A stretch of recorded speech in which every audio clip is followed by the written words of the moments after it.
तो बोला है आपका क्वेश्चन तीसरा, एक वृत्त की त्रिज्या समान रूप से 3 सेंटीमीटर प्रति सेकंड की दर से बढ़ रही है, तो ज्ञात कीजिए कि वृत्त का क्षेत्रफल किस दर से बढ़ रहा है जबकि त्रिज्या दिया है 10 सेंटीमीटर। क्लियर है ना।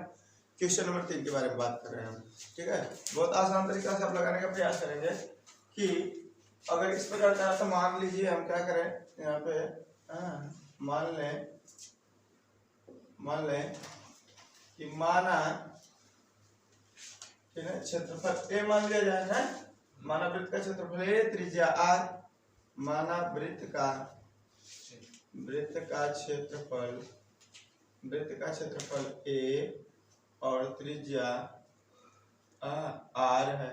ठीक है ना, क्षेत्रफल ए और त्रिज्या आर है। ठीक है ना, इसमें दिया है कि त्रिज्या 3 सेंटीमीटर की दर से बढ़ रही है। देखो त्रिज्या समान रूप से 3 सेंटीमीटर, त्रिज्या यानी आर बराबर ना, आर बराबर 3 सेंटीमीटर ना, सेंटीमीटर प्रति सेकंड की दर से बढ़ रही है। ये दिया है ना, तो बताओ इस सेकंड में दिया है, तो इसका मतलब कि dr अपन dt हो जाएगा, अपने कर जी dr अपन dt बराबर 3 सेंटीमीटर प्रति सेकंड। ऐसे सेकंड भी है इसमें ना। ठीक है, तो हम कह सकते हैं वृत्त का क्षेत्रफल होता है, वृत्त का क्षेत्रफल एरिया इज इक्वल क्या होता है, पाई आर पाई स्क्वायर, वृत्त का क्षेत्रफल होता है। अब इसका अगर अवकलन करोगे तो dA अपान क्या कर सकते हैं, dA अपान dt बराबर है, क्या करवा दे 2 पाई आर। क्लियर है ना, 2 पाई आर, इसके करेंगे dr अपान dt, क्या करेंगे dr अपान dt, बस कुछ ना, एक वैल्यू यहाँ रखने पर। क्लियर है ना, ठीक है ना, dr अपान dt का वैल्यू रखने पर यहाँ रखें dA अपान dt बराबर 2 पाई गुणे r का मान 3, तो यहाँ लिखा जी dA अपान dt बराबर कितना है 6 पाई, बस इतना, सेंटीमीटर स्क्वायर। क्लियर है ना, सेंटीमीटर एरिया तो स्क्वायर पर सेकंड, बस खत्म, आंसर होगा। तीसरा देखा जाए, मतलब इसमें कितना रखने की बात कर रहा था, एक चीज और है, इसमें दिया था कि नीचे में दिया है कि आर बराबर 10 सेंटीमीटर, कितना दिया है, हाँ आर बराबर कितना दिया है 10 सेंटीमीटर दिया है। क्लियर है ना, और dr अपन dt बराबर है 3 सेंटीमीटर। क्लियर है ना, dr अपन dt बराबर 3 सेंटीमीटर रखी तो नहीं है, r का मान रखबे नहीं है, r का मान 10 और dr अपन dt का मान कितना है, dr अपन dt का मान 3 है ना, और r बराबर क्या आया था, ये लिख दिए हैं, r बराबर लंबाई यहाँ है, r बराबर आगे ले दे, त्रिज्या ना 10 सेंटीमीटर, कितना 10 सेंटीमीटर, तो 10 × 60, बस 60 हो जाए, बस खत्म। ठीक है ना, ठीक है, यानी 2 दाम में 20 60 पाई सेंटीमीटर।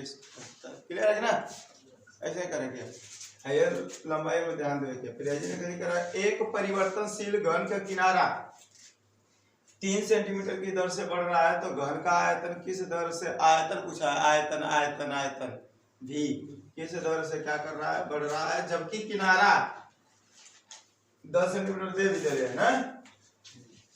तो मान लीजिए ओके, मान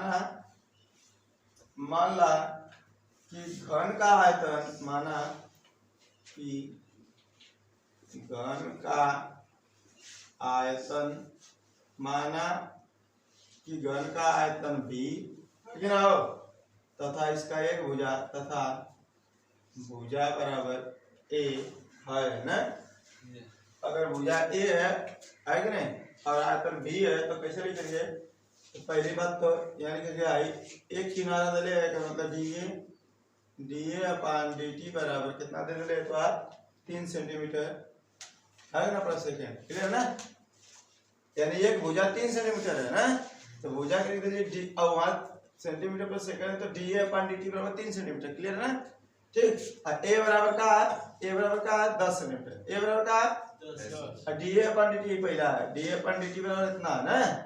ठीक है, तो अब लिखो जी, देखा साइड जो है सेंटीमीटर में और इस सेंटीमीटर पर सेकेंड होगा तो मतलब इसका पहला आपको है ना, ठीक है कि ना। हाँ इतना। आज ए बराबर लिखला कितना दे रहे हैं, ए बराबर दे रहे कितना 10 सेंटीमीटर यहाँ ना, ठीक है। तो v बराबर सूत्र होगा v बराबर आयतन बराबर करा a power q, a power q, समझा ना बात के। dv अपान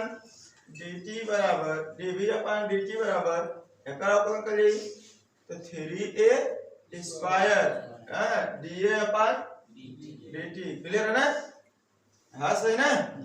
अब मैं a का वैल्यू और da अपान dt का वैल्यू रखल जाई, ठीक है। यहाँ लिख देतला a का वैल्यू और da अपान dt का वैल्यू रखल जाए। देखा dv अपान dt बराबर 3 गुणे a का मान कितना 10 है, गुणे 10 गुणे 10 का दो बार का स्क्वायर है ना, गुणे और da अपान dt का मान कितना है 3, सब पर गुणा करिए। dv अपान dt बराबर 10 में 100 3 तरीके 900, कितना होगा 900 सेंटीमीटर नहीं क्यूब अपान सेकेंड।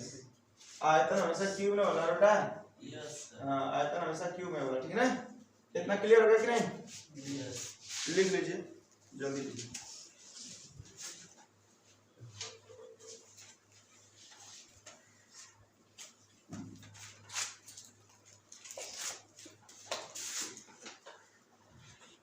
देखा एक क्वेश्चन है जो यदि है एक स्थिर झील में, क्वेश्चन नंबर 5 है, एक पत्थर डाला जाता है और तरंगे वृत्तों में 5 सेंटीमीटर प्रति सेकंड की गति से चलती हैं। जब वृत्ताकार तरंग की त्रिज्या 8 सेंटीमीटर है तो उस क्षण घिरा हुआ क्षेत्रफल किस दर से बढ़ रहा है ना। हम किसी में झील में ऐसे धक्कर मारते हैं तो उसमें ऐसे गोल गोल कंपन करके ऐसे फैलता है ना, वृत्ताकार है, उसी की बात कर रहा है। तो हम लिखेंगे यहाँ जो इसके वृत्ताकार में फैल रहा है तो उस गति से फैल रहा है ना, तो हम पहले त्रिज्या उतना मानेंगे, कितना मानेंगे 5 सेंटीमीटर। क्या मानेंगे, तो इस यहाँ लिखेंगे dr अपान dt बराबर 5 सेंटीमीटर प्रति सेकेंड हो गया, क्लियर है ना। और जो है हम कह सकते हैं कि यहाँ की जो है आपका r का वैल्यू कितना है, r का वैल्यू 8 सेंटीमीटर है, क्लियर है ना। तो वृत्त की बात कर रहा है तो वृत्त का क्षेत्रफल क्या होता है, वृत्त का क्षेत्रफल बराबर पाई r स्क्वायर होता है ना, यानी dA अपान dt बराबर इसको लिखेंगे 2 पाई r dr अपान dt, क्लियर ना। इसमें अब वैल्यू रख देंगे, इसमें है ना, इसमें मान रखेंगे तो क्या हो जाएगा dA अपान dt बराबर लिखेंगे 2 गुणे पाई गुणे r का मान कितना आया 8 ना, 8 गुणे है ना, हाँ इतना। तो और कुछ था 5 है, ये dr अपान dt का वैल्यू क्या होगा 5 होगा। सबका गुणा कर देंगे आप लोग तो dA अपान dt बराबर 5 गुणा के 10 बटे 80 पाई सेंटीमीटर स्क्वायर प्रति सेकंड। बताओ कोई दिक्कत, ठीक है। ये बात आप लोगों को समझ में आई। तीसरा देख लिया जाए। तीसरा में आपसे सरकमफ्रेंस पूछा है, क्या पूछा है, परिधि, क्या परिधि। तो परिधि का सूत्र तुम्हें आना चाहिए, वृत्त की परिधि बराबर 2 पाई r होता है, क्या होता है। पहले इसको लिखा जाए, इसको लिख लिया जाए कि यहाँ दिया है dA अपान सॉरी यहाँ दिया है आपका आर बराबर इतना, मतलब dr बटा के dt बराबर 0.7 सेंटीमीटर प्रति सेकेंड ना, है कि नहीं, इतना दिया पड़ा है, क्लियर है ना। तो परिधि पूछ रहा है, क्या पूछ रहा है, परिधि पूछ रहा है। तो परिधि के लिए आप लोग को क्या होगा, नहीं यहाँ है परिधि, तो परिधि बराबर होता है हमारा परिधि यानी सर्कमफ्रेंस। परिधि को सी से दिखाते हैं, किससे, सी से। परिधि यानी सर्कमफ्रेंस ना, तो सर्कमफ्रेंस को सी से दिखाएंगे तो जानना पड़ेगा ना। सी बराबर 2 पाई r, क्लियर है ना।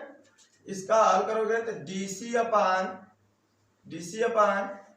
dt dc अपन dt इज इक्वल एकर लिखोगे 2 पाई एकर तो जे dr अपन dt ar का जे dr अपन dt क्लियर है ना। अब हमें वैल्यू रखल जाई dc अपन dt इज इक्वल 2 रखो 2 इंटू पाई इंटू dr अपन dt का वैल्यू क्या 0.7 ना। dc अपन dt बराबर इसका गुणा करोगे तो 7 गुना के 14 1.4 पाई सेंटीमीटर होगा प्रति सेकंड होगा। क्लियर ना। कैंसर स्क्वायर नहीं लगा है, अरे परिधि के स्क्वायर में लगाते हैं। क्लियर ना। इसी तरह आगे बताओ कितना छोटा छोटा क्वेश्चन है, बात समझ कि नहीं। लग जाएंगे। चलिए ठीक है, अब आगे क्वेश्चन अगले दिन ना। तब तक के लिए धन्यवाद, टाटा बाय बाय। और चैनल पर नए हो तो चैनल को सब्सक्राइब कीजिए, लाइक शेयर करना ना भूलिएगा।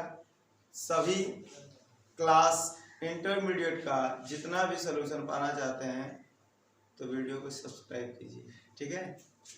धन्यवाद, थैंक यू।